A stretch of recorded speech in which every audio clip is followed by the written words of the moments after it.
Welcome back to Paulie's Perspective. Today I'm talking about Season 2 of The Peacemaker. And so far, I'm liking what I'm seeing. Before we get into it, if you could, I'd really appreciate it if you hit that sub button. It really helps me out here at the channel. And I want to nerd out about all the stuff I love that I know you love too. So click the button, like a video or two. Now, I was a big fan of the first season, and that was when it was incorporated in with Snyder's universe. But now we have James Gunn's DCU taken off. I did a whole review on the new Superman movie. You can catch that here on the channel. It wasn't my favorite. I still enjoyed a lot of aspects of it, but the Justice Gang in particular was not something that had me captivated. But in this season 2 of Peacemaker, it was kind of cool to see them show up the way they did.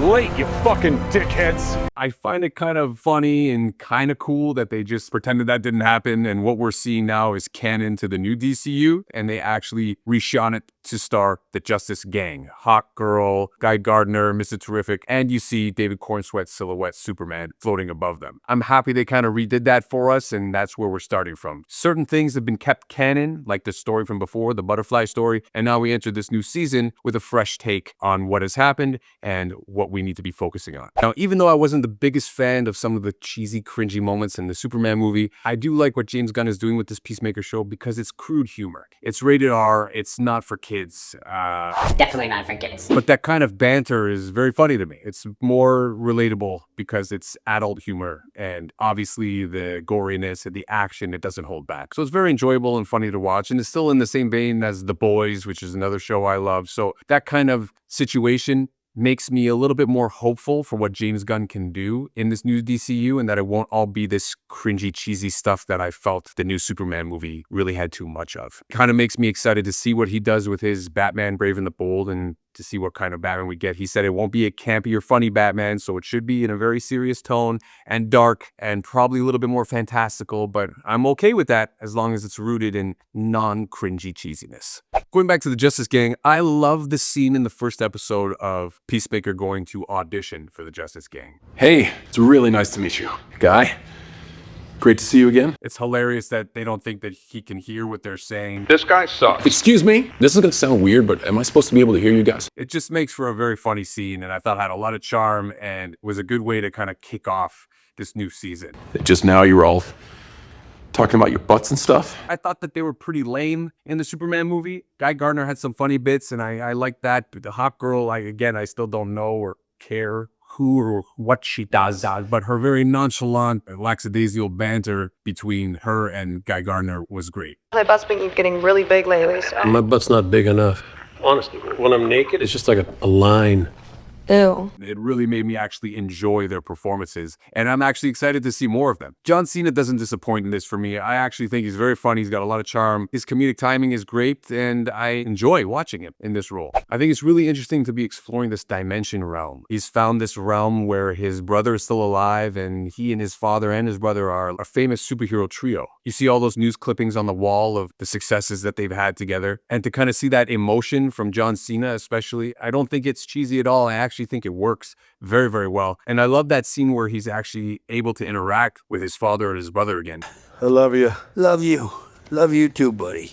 They have such natural banter back and forth. Great acting, super genuine, and I really believe the relationship that they have. It's just a very cool dynamic that I think that they're smashing together here, and it makes for a very interesting story. Obviously, there is another version of him in this dimension, and when he's walking into his room, he's seeing all the posters on his wall, like there's a Def Leppard poster that says, "Pour some honey on me," instead of "Pour some sugar on me." I love those little tweaks that they depict in these dimensions. It's just everything's just slightly shifted, and obviously, he interacts with himself.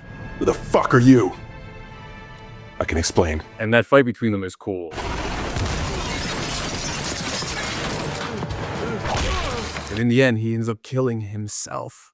I think John Cena depicted this in a great way. It's just, I believe his mental battle about what he's going through. That's good to see because you need your lead actor to do that. He carries it that way. After he kills himself, he tries to get rid of the body, and that's what a gruesome scene to have him have to cut himself up. He has Vigilante help him out to cut up his dead self, which is, I'm sure, very mentally stressful if it were to happen in real life. But he ends up picking up the phone off of his other self. Ends up seeing pictures of him in Harcourt and the life that they had in that dimension. And it's very haunting. I think it was a good touch of the writers to put that in there. He ends up texting Hardcore of the other dimension, and that's how they choose to end the second episode, and I think it's really intriguing. Even the first one did a great job of leading us into the next. He kills himself, and then you have to wait for the next episode. It sucks when they don't come all out at once, and you gotta wait to see the next episode. I know in this day and age, we want everything right now, but it's worth the wait when it's a good story, and I'm enjoying the story. Overall, I think the series is off to a great start. First 2 episodes seem pretty cool, pretty intriguing. There's a lot more time for them to